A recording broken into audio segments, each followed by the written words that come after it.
Guys, how are you today? Hopefully everything good. God bless you. We start our daily activity with pray, and we start our daily activity with note for your agenda. Oke, salam sejahtera guys. Hari ini saya kepingin cerita sedikit perihal demam berdarah. Hari ini banyak orang yang kena sakit demam berdarah. Oleh karena itu kita cegah, kita sering semprot kamar kita atau pakai perangkap nyamuk atau hindarkan baskom yang berisi dengan air yang terlalu lama. Kamar mandi juga sering dibersihkan. Oke. Kemarin ada seorang nasabah saya masuk rumah sakit dan dia terkena DBF, demam berdarah. Dan saat nasabah tersebut masuk ke UGD, unit gawat darurat, dokternya itu tanya sangat detail. Pak, sakitnya apa? Oh, saya sakit kepala, saya mual, saya panas. Terus ditanya lagi, panasnya sudah berapa hari? Mualnya mulai kapan? Terus kemudian apakah, mohon maaf, BAB-nya hitam, kemudian apakah ada alergi obat, apakah ada alergi makanan, kemudian apakah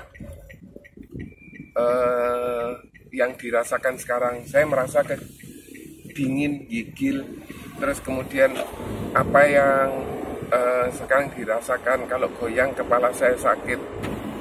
Dan dokter itu tanya detail, kemudian apakah sudah melakukan pemeriksaan laboratorium? Sudah. Terus kenapa kok akhirnya pindah ke RKZ? Ya karena di rumah sakit Premier tempatnya penuh, tidak ada kamar. Terus kemudian apa yang sudah dilakukan oleh dokter di sana? Apa yang sudah diberikan, obat penurun panas atau apa begitu? Sudah berapa hari panasnya? Jadi gejala-gejala itu ditanyakan semua. Itulah fact finding.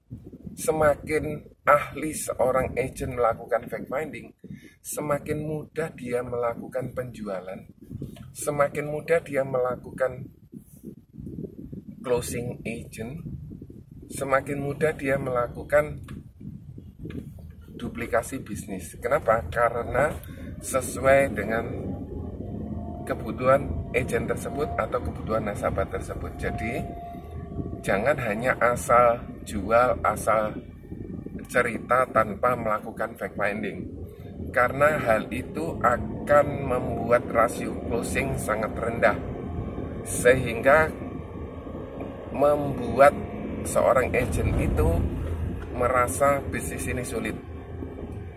Saya bersyukur kemarin dapat menemani nasabah saya yang masuk rumah sakit, sehingga saya bisa dapat pengalaman ini.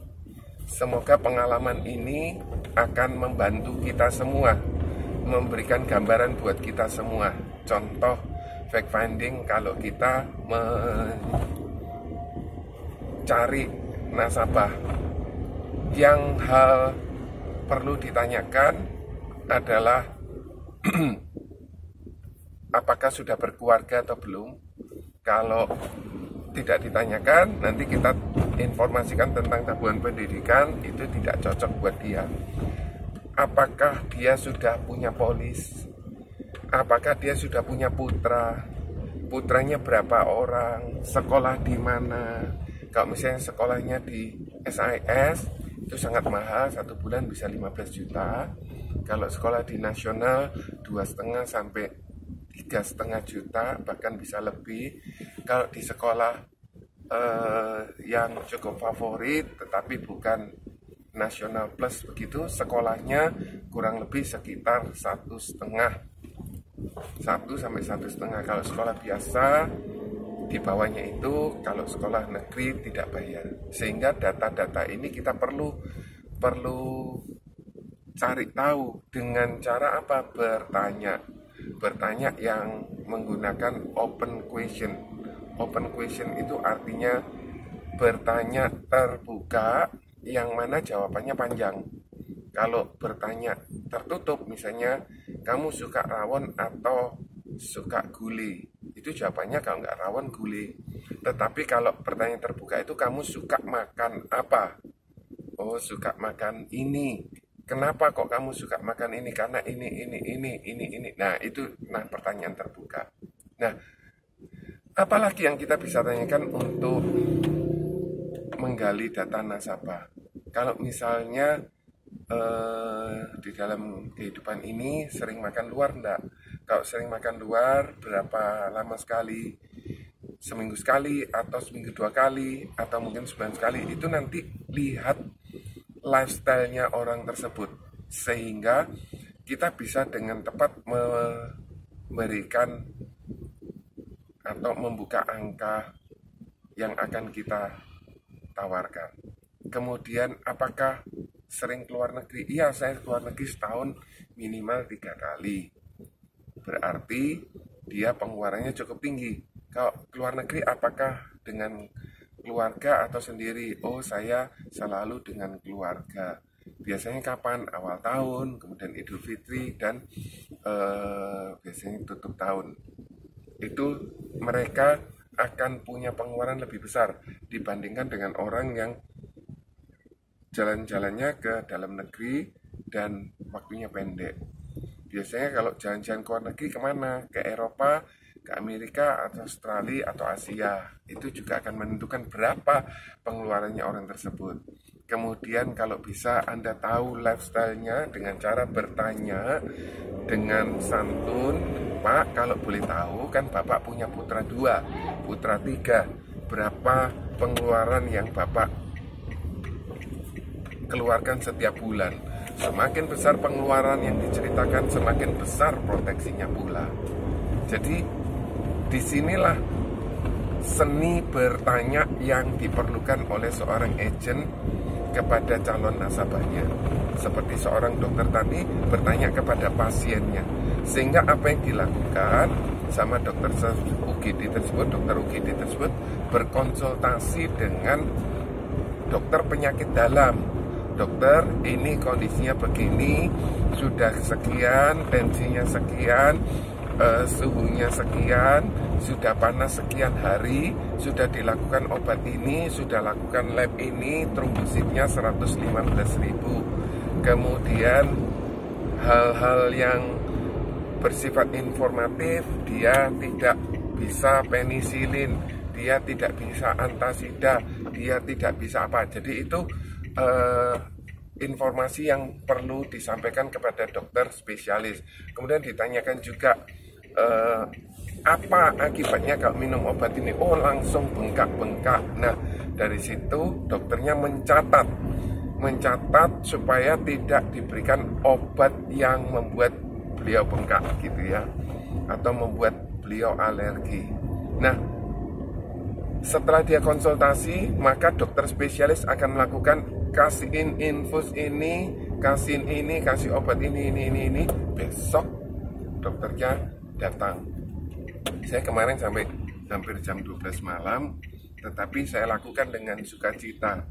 Kenapa kok saya lakukan dengan sukacita? Di setiap saya melakukan aktivitas, saya merasa saya mendapatkan ilmu baru. Kenapa kok saya mendapatkan ilmu baru? Seperti tadi, dokter bertanya begitu. Kemudian saya menambah teman, saya tambah dokter, saya tanya namanya, saya tanya susternya namanya siapa, saya ucapkan terima kasih atas kebaikannya. Saya bangun hubungan dengan mereka karena mereka sudah bantu kita dan mereka sudah menolong kita. Kemudian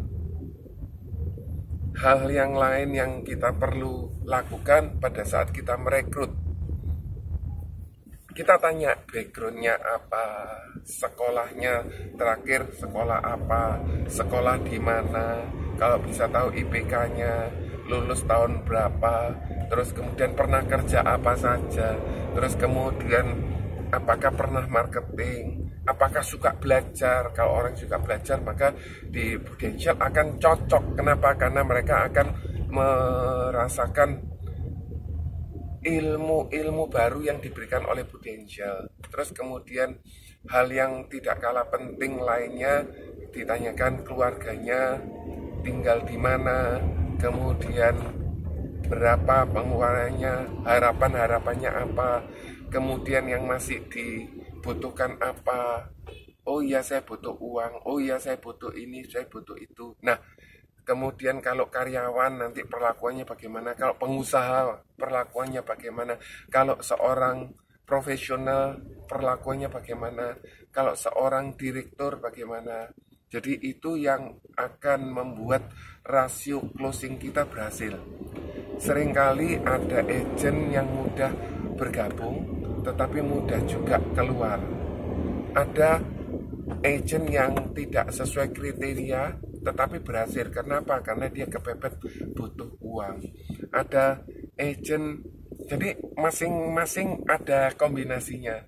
Sehingga pada saat kita melakukan hal ini, gitu ya, kita akan mendapatkan